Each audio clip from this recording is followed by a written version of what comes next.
नमस्कार किसान साथियों। आज की वीडियो में हम जानने वाले हैं धान की रोपाई के समय कौन कौन सी खादों का इस्तेमाल आपको करना चाहिए। रोपाई से कटाई तक संपूर्ण खाद की मात्रा आज की वीडियो में हम आपको बताने वाले हैं। यानी रोपाई के समय कौन सी खाद डालनी है, इसके बाद में कितने दिन पे कौन सी खाद डालनी है। जितनी भी दानेदार खादें हम धान की फसल में प्रयोग करते हैं उन सभी खादों के बारे में आज की वीडियो में हम चर्चा करने वाले हैं। तो पूरा वीडियो देखिएगा और चैनल पर नए हैं तो सब्सक्राइब करें। किसान साथियों, यहाँ पर खाद की मात्रा आपको रोपाई के 3 दिन के अंदर डाल देनी चाहिए, तभी आपको अच्छा लाभ मिलता है। बहुत से लोग बहुत सारी गलतियां करते हैं, बहुत देर में डालते हैं, जिससे उसका अच्छा लाभ नहीं मिल पाता है। तो रोपाई के 3 दिन के भीतर सभी खादें डाल लीजिए।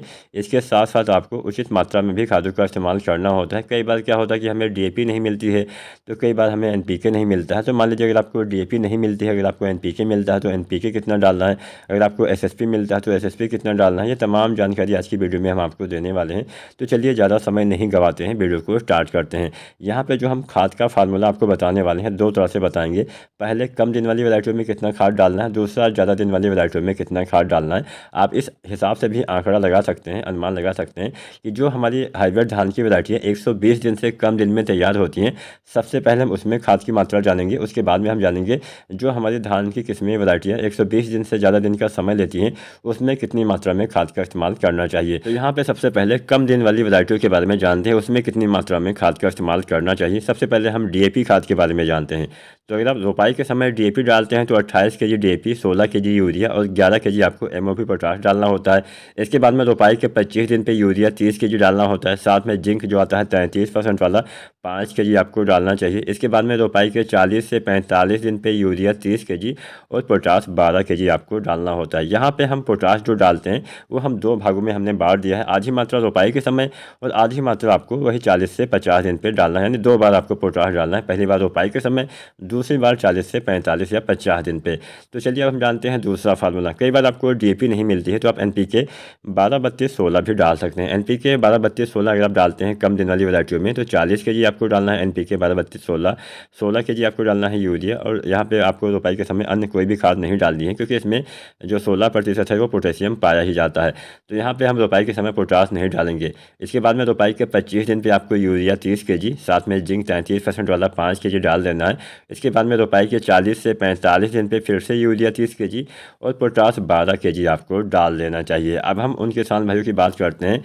कई बार क्या होता है कि ना तो हमें डीएपी मिलता है, ना ही हमें एनपीके 12-32-16 मिलता है, तो आप एसएसपी यानी सिंगल सुपर फास्फेट भी डाल सकते हैं। एसएसपी अगर आप डालते हैं तो 81 केजी आपको सिंगल सुपर फास्फेट डालना होता है। साथ में किसान साथियों यूरिया 27 केजी और एमओपी पोटाश 11 केजी धान की रोपाई के समय। इसके बाद में रोपाई के 25 दिन पे urea 30 KG, zinc sulphate 5 KG आपको डालना चाहिए।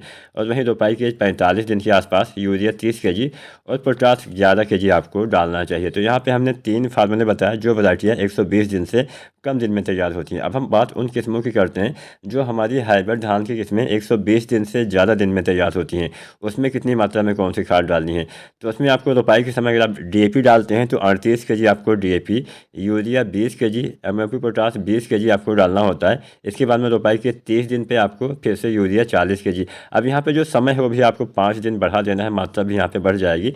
तो जो दूसरी खाद हम डालते थे 25 दिन पे, वहाँ पे हम 30 दिन पे डालेंगे। तो रोपाई के 30 दिन पे यूरिया 40 केजी, साथ में जिंक सल्फेट जो आता है 33% वाला 5 केजी, या फिर आप 21% वाला भी डाल सकते हैं, लगभग 7 से 8 केजी। इसके बाद में रोपाई के 50 दिन पे यूरिया यहाँ पे 40 केजी और एमओपी पोटाश आपको 20 केजी डालना होता है अगर आप डीएपी खाद का इस्तेमाल करते हैं 120 दिन से ज़्यादा दिन वाली वैरायटियों में। अगर आप किसान साथियों एनपीके 12-32-16 डालते हैं तो यहाँ पे एनपीके 12-32-16 55 केजी आपको डालना है। यूरिया आपको 20 केजी रोपाई के समय डाल देना है। इसके बाद में रोपाई के 30 दिन पे आपको किसान साथियों यूरिया फिर से 40 केजी और जिंक आपको 33% वाला 5 केजी या फिर 21% वाला आप 8 केजी डाल सकते हैं।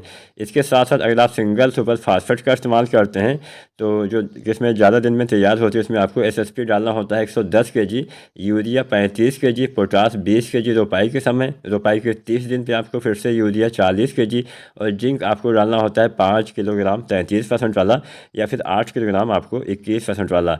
इसके बाद में रोपाई के 50 दिन पे फिर से आपको यूरिया 40 केजी और यहाँ पे पोटाश जो डालना होता है 20 केजी आपको डालना होता है। तो यहाँ पे हमने कुल मिला के 6 फार्मूले आपको बता दिए। अगर आप NPK 12-32-16 डालते हैं तो कितना डालें, अगर आप SSP डालते हैं तो कितना डालें, अगर आप DAP डालते हैं तो कितना डालें, कम दिन वाले में कितना डालें और ज़्यादा दिन वाली वैरायटियों में कितना डालें।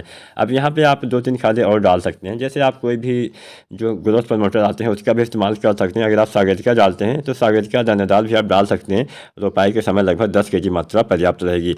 अगर आप किसान साथियों सल्फ़र डालना चाहते हैं तो सल्फ़र भी आप डाल सकते हैं। जो सल्फ़र आता है 90% वाला, इसकी आपको लगभग 3 kg मात्रा जब आप दूसरी बार यूरिया डालते हैं वही रोपाई के 25 से 30 दिन पे यूरिया के साथ में आप जिंक और सल्फर ये दोनों चीज़ें आसानी से प्रयोग कर सकते हैं। अच्छा लाभ आपको मिलने वाला है। जब भी इन खादों का इस्तेमाल करें उस समय खेत में पर्याप्त मात्रा में नमी होनी चाहिए। अगर नमी नहीं है तो पहले सिंचाई करें, उसके बाद में इन खादों का इस्तेमाल करें। इसके साथ साथ अगर आप धान की सीधी बिजाई यानी सीधी बुआई करते हैं तो भी इतनी ही मात्रा में आपको हाइब्रिड धान की वैरायटी में खाद डालना होता है। और अगर आप देसी धान की किस्में लगाते हैं तो देसी धान वाली वैरायटी में आपको इसकी आधी मात्रा का इस्तेमाल करना चाहिए। उम्मीद करते हैं आज की वीडियो आपको पसंद आई होगी। वीडियो पसंद आई है तो लाइक शेयर करें और चैनल पे नए हैं तो SRJ खेती चैनल को सब्सक्राइब करें। धन्यवाद।